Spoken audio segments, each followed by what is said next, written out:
across America, Monday afternoon April, starting at 2 p.m. Eastern.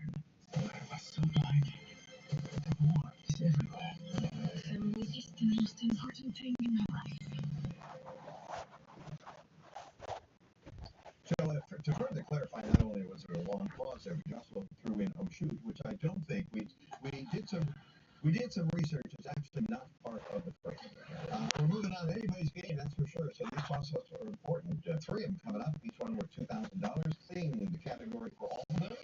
Here you go.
breathtaking. It is absolutely stunning. I feel better about the world. I feel uplifted. Invigorating. It was encouraging. Gave me hope. This is supposed to be therapy for the soul. It's a must-see. Must-see. Make sure you see it. Make sure you see it. Coming to Lincoln Center, NJ-PAC, State Theater, Purchase, and Stanford. Genuine.com. So is that the young man you're secretly eloping with, even though you've told all of America? Yeah, it is. What's his name? That's Zach with an H. Oh, hi, exactly. So it's Hack. Ready to spin the wheel? I am. Give me that wild card. We'll get extra concept with that. Go ahead.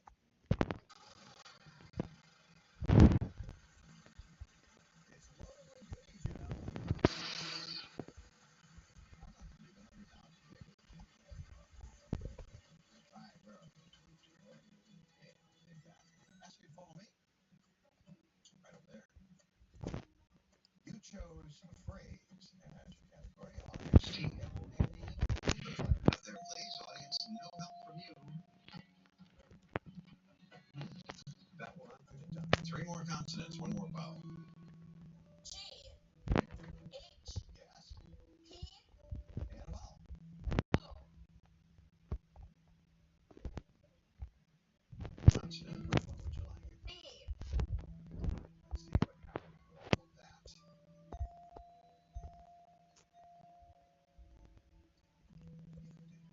Talk it out. It's a phrase. You have 10 seconds. They laugh. Something to laugh. We have a laugh. We had a laugh. There you go.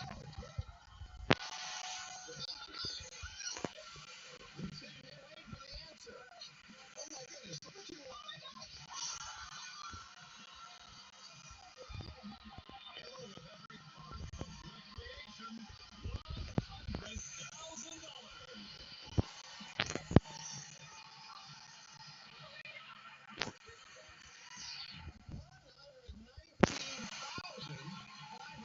$119,500, not including the cost of the committee.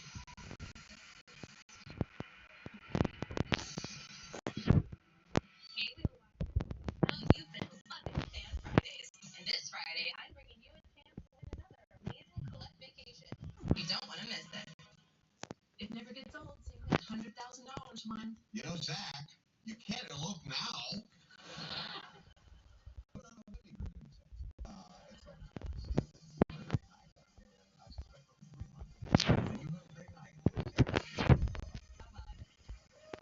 you feel when it's not on? WheelOfFortune.com is all wheel all the time.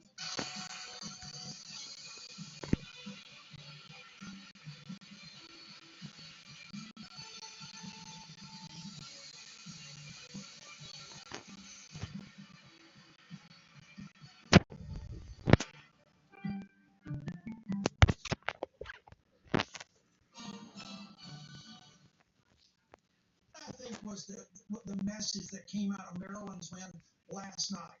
People have gone too far, and we're going to start mobilizing. We're going to start looking at all these races, and we're going to start giving folks a run for their money and making this state competitive. That's the key.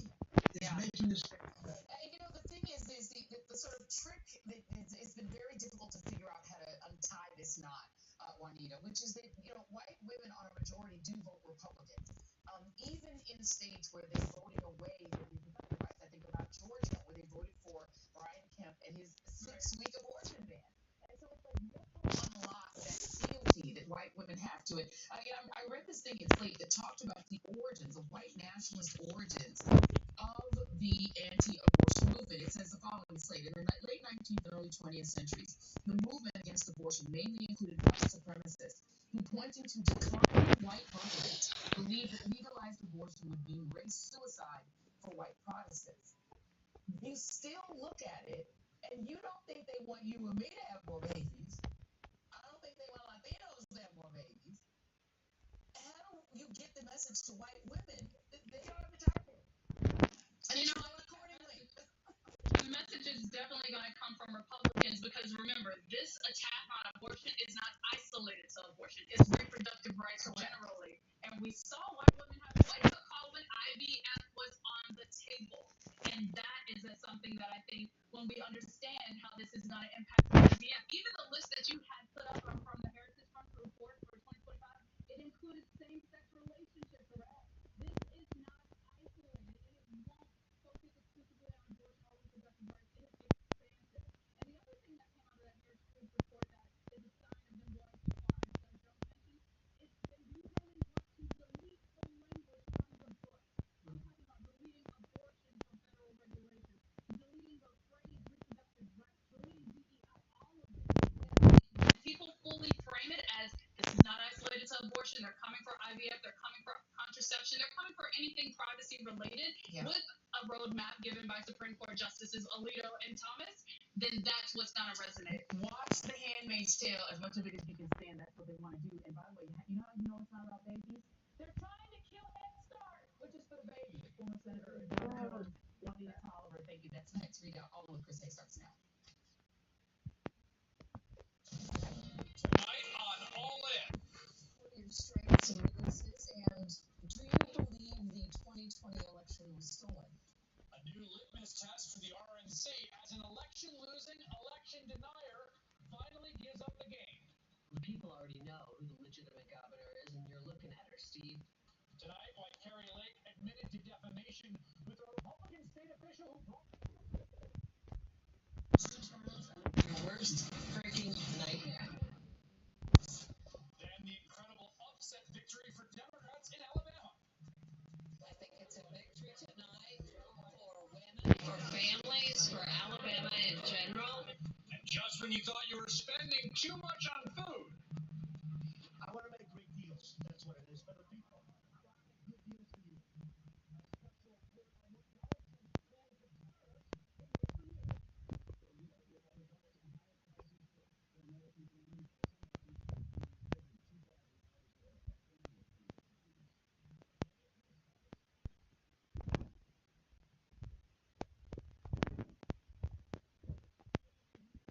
takes the Republican National Committee now firmly in the hands of Donald Trump and his family. The party is now under the stewardship of, among others, the ex-president's daughter-in-law, Lara Trump, whose latest single, Anything is Possible, drops this Friday.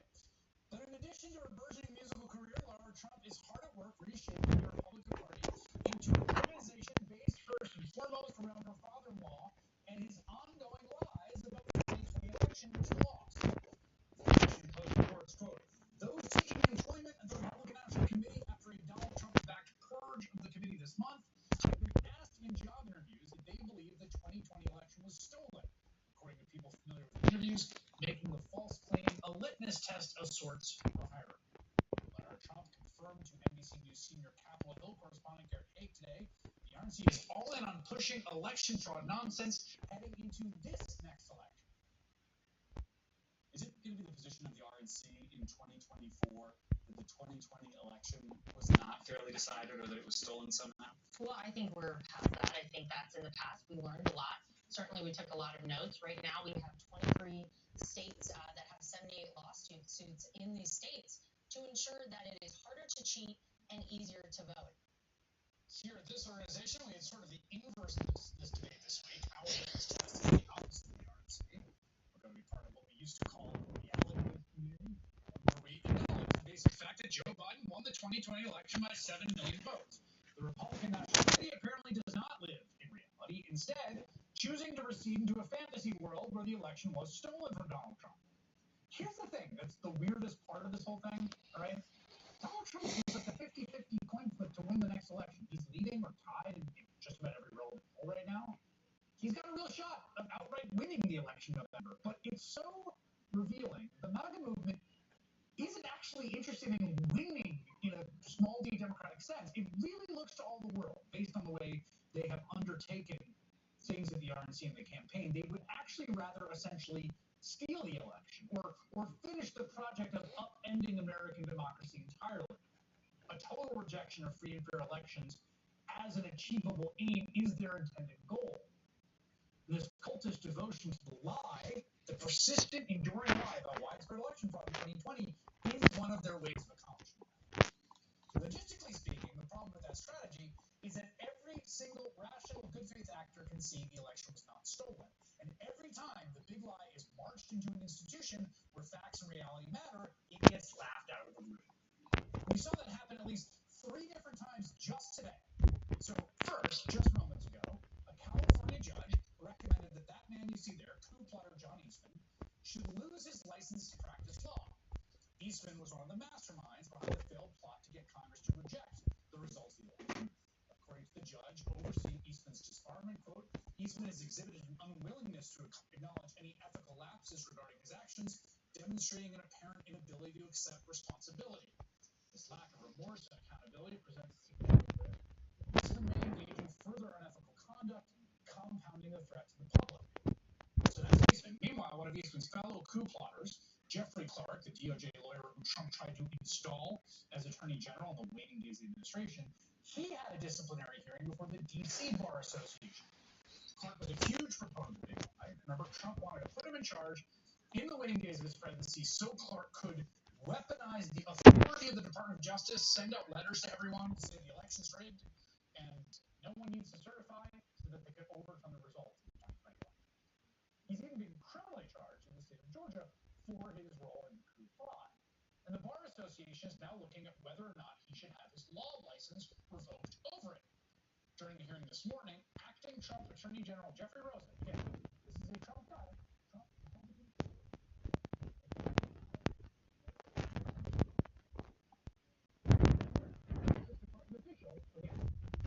Republican, responded to Clark's ridiculous claims of fraud. We had a discussion where Mr. Donahue was very emphatic that the department has not found any indicators of widespread or systemic fraud that would affect the election outcome. And Mr. Clark said that he was questioning whether the department had done enough and that he had read things on the internet. And Mr. Donahue, but Mr. Donahue, I think, at a higher degree of granularity, said, if you haven't been involved in this is not your area of responsibility. I've read things on the internet. Maybe let's overturn 200 years of American democracy because I read some stuff on the internet. Now, the rest of the hearing didn't go any better for Clark. Before he took the witness stand, his lawyer tried to strike a deal with the board wherein he would receive questions ahead of time so that his client could avoid repeatedly invoking his Fifth Amendment rights. And he said he wanted to do so in order to avoid a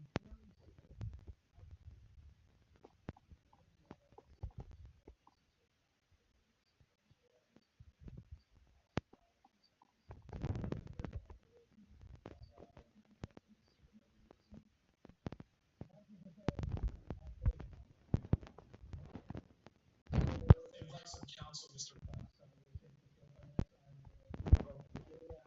I will invoke executive privilege.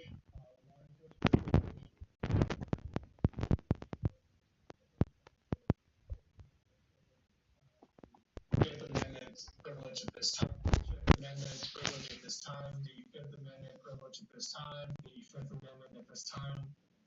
So that's how Jeff Clark ran up against the real world today. Again, all the stuff he read on the internet has to actually come into a deliberative proceeding where this stuff is adjudicated, and that's what happens, but it is. So that's the second one today. The third, well, that brings us to Arizona Senate candidate, currently Senate candidate, Carrie Lake. Now, she previously ran for governor back in 2022, where she emerged as one of the fiercest defenders of Trump's coup, as well as a general antagonist to those in the press who tried to correct her loss. We had a fraudulent election, a corrupt election, and we have an illegitimate president sitting in the White House. The fake news wants us to think that that guy got 81 million votes.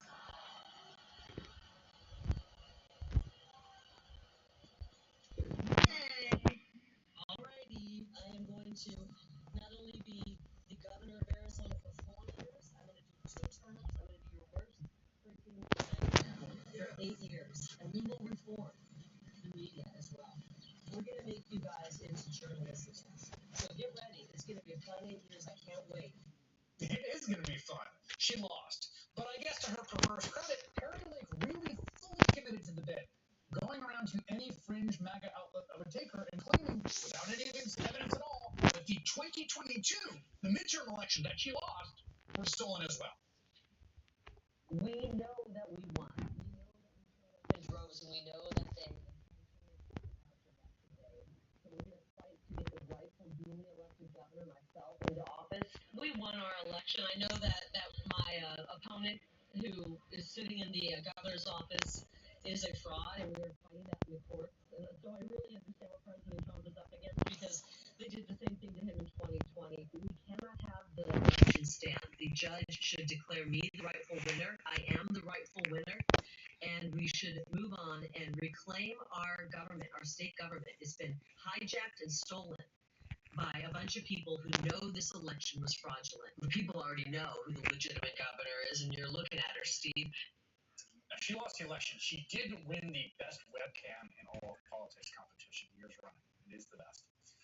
Donald Trump backed an entire slate of election deniers in 2022, Carrie Lake among them, and they all lost. But the thing about Lake that really makes her stand out is she appears to be the only one who pulled a big lie of her own, right? And insisted she was the real winner, actually. She did this so often, in fact, that she got herself sued by an elections official in Arizona. Republican Stephen Richer, the Maricopa County recorder, who oversaw Lake's loss, again, a Republican, took her to court over her repeated false claims that Richer rigged the election against her. He sued her for defamation in June last year, and Lake has been stalling on the case ever since until now. She just filed a motion for default judgment, which essentially means she is not contesting her liability. Because as we have seen time and time again, when it comes to lies about election fraud, you can't defend the indefensible.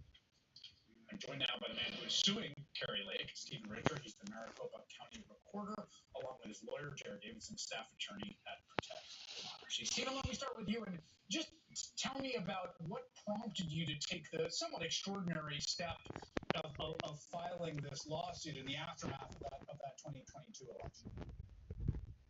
Yeah, it was a moonshot. And simply put, that's why we felt like we had to do this. We waited until she filed those claims with the court. She lost at the Superior Court. She lost at the Court of Appeals. She lost at the Arizona Supreme Court. Then she filed another lawsuit. Then I was hoping she would finally get a new job, but she kept talking about it, and she made it the centerpiece of all of her fundraising appeals and of her political prominence and even a book deal.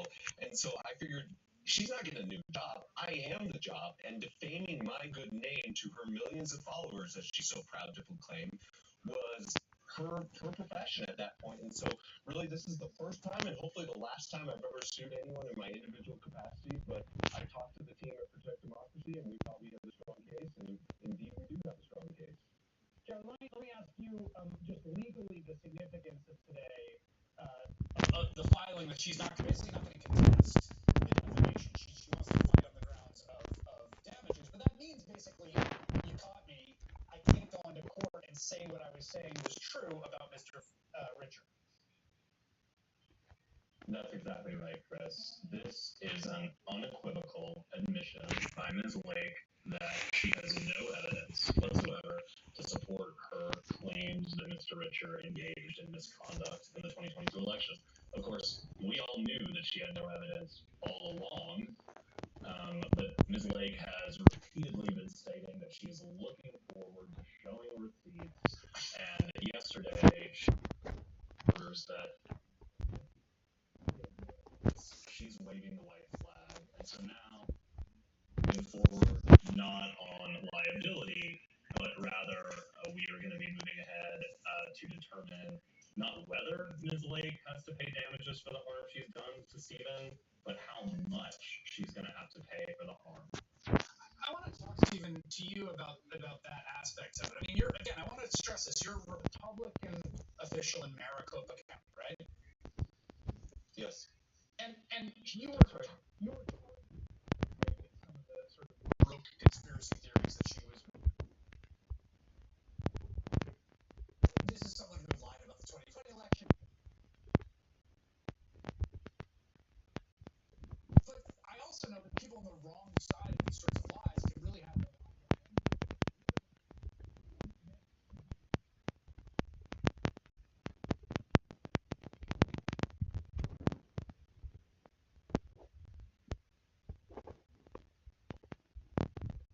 This man, Stephen,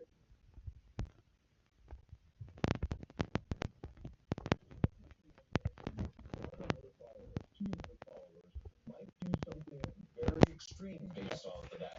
So in recent months, we've had 2 people arrested for threats to me. I get on a daily basis messages about why I should be in Gitmo, why I should be in jail. And like I said, this needs to stop. That's why we filed this lawsuit.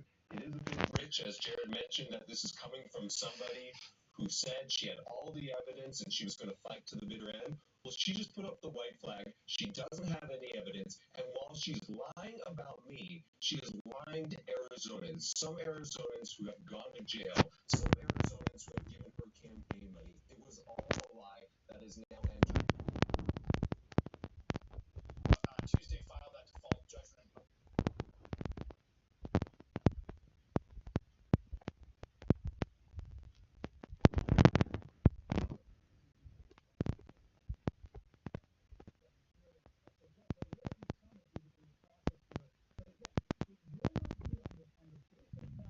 She was so eager to contest. She has completely waved the white flag. This is all going to be on the damages portion of it.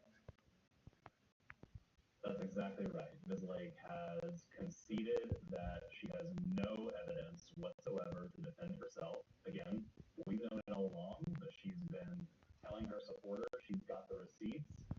We've known that she doesn't.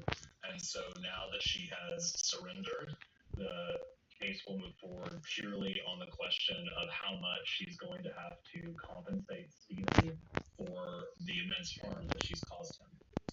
Stephen, just to zoom out for a second, you're sort of right on this fault line of American politics, particularly Maricopa County and particularly in Arizona.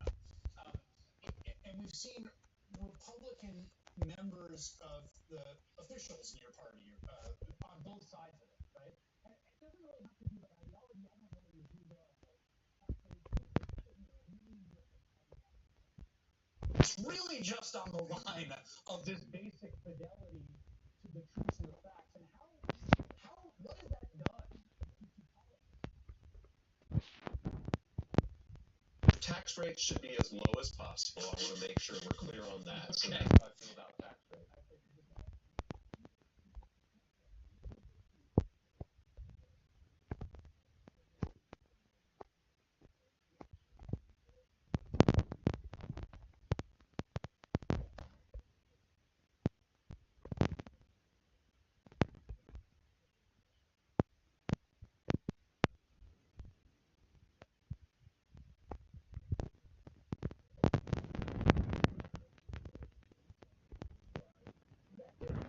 To the median Arizona voter, it's a losing strategy. It's lost in 23, it's lost in 22, it's lost in 21, it lost in 20.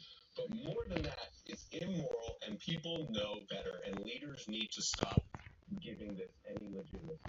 All right, Stephen Archer and Jared Davis, great pleasure to have you both on.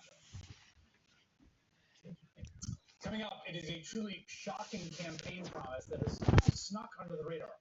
Donald Trump takes the rare step of campaigning on higher prices. That's next. Meet the Jennifers. Gen X, Gen Y, and Gen Z. Each planning their future through the Change mobile app.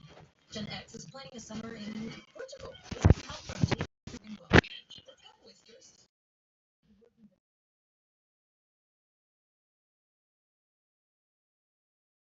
Now you